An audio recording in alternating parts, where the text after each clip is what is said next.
Joe Biden did not have a good week by any measure if his gaffes are any indication. The gaffes covered a range of territory from creepy Uncle Joe moments to crazy old Joe did it again. It is not unrealistic to wait for another gaffe to come from his mouth today. Biden has a very long history of being a gaffe machine. Are you not entertained? Between wild conspiracy stories after the alleged suicide of Jeffrey Epstein Saturday and listening to the Democrats running for president call President Trump a racist, a white supremacist, and the mastermind of a reign of terror against brown people, it is saying something that Joe Biden's gaffes still cut through the chatter. They do, though, and I'm loving it. I know that the left wants the myth of the lovability of Biden to carry forth, possibly leading to his nomination to be the Democrat presidential candidate. But the truth is, I've never thought the man was anything other than a career politician who was consistently wrong, especially on foreign policy, throughout his very long career. There is no warm and fuzzy feeling in my heart for him. So, Saturday Biden had to admit he misspoke while delivering a racial slur against poor kids Thursday. He was speaking to a group of Asian and Hispanic voters that day and said that poor kids are just as bright and just as talented as white kids. The implication was Biden said that no white kids are poor. He did quickly try to correct himself, but the damage was done. His verbal recovery just sounded like a sop to Democrat identity politics. Joe is nothing if not predictable. I misspoke. I meant to say wealthy, he said Saturday. I've said it 15 times. On the spot, I explained it.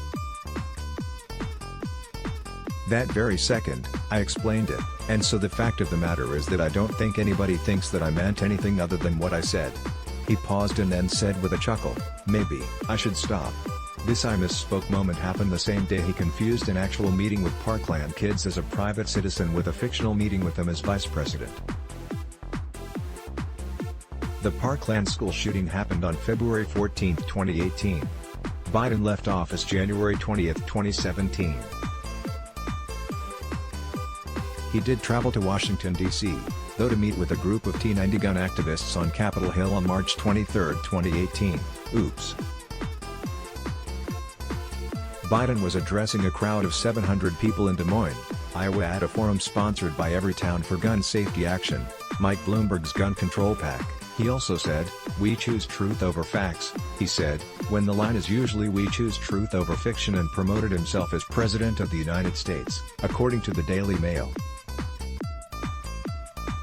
Friday, a female student in Iowa asked Biden about his opinion on gender. He said there are 3 genders.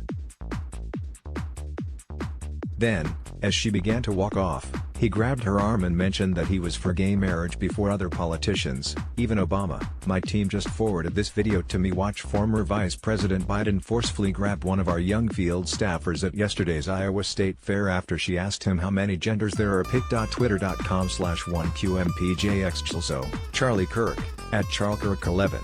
August 9, 2019. I'm old enough to remember when his crazy talk about the number of genders wouldn't have been the lead on this story, but the fact that a man grabbed a woman to make a point to her. Remember that incident at Mar-a-Lago in 2016 with the female reporter and the Trump surrogate? Biden even condescendingly called the student kid. Man, oh, man, at least he didn't revert to Missy. All of this blogging goodness happened within the span of 1 week. Biden's deputy campaign manager and communications director and his CNN reporter are playing cleanup on Twitter. He's just a regular guy, just like us. Wants the best for our country and our people, and that's what we all want, said Shelby Grabow, who described herself as a 28-year-old stay-at-home mom who works with special needs students during the year. https://t.co/v70w06a, Kate Bedingfield, at Feds, August 11, 2019. The main problem I see with Joe Biden's campaign to date is not just his apparent lack of stamina but the tone of it. Biden is unapologetically feeling entitled to becoming the next president, and he doesn't even try to hide that feeling. Remember how well that worked out for Hillary Clinton? He plays this good Joe, bad Joe kind of game on the trail. He's just good old Joe until someone questions him, and then he unveils his "listen, kid" persona. He's the old guy with all the experience, you know. Respect my authority, to quote South Park. Joe Biden, in my opinion, will be the Democrat nominee. As long as he coasts through debates while brushing off blindsides from Kamala and Cory Booker, he'll be okay. He is still showing a healthy lead in the polls, and Democrat voters really want to nominate someone they think has a strong shot at beating Trump in 2020. Suburban white women feel comfortable with him when they get nervous about President Trump, as do independent voters. He's a known quantity. He can also bring African American support while the others are struggling to do that, especially Mayor Pete, who was once thought to be a younger safe potential nominee until he began to fade. Buttigieg peaked too early and he has no African American support. I led with a final quote from the Daily Mail article. Is that target still on my back? Biden joked with reporters Thursday at the Iowa State Fair. The answer is yes. Yes, he's the frontrunner and he's the one with the target on his back.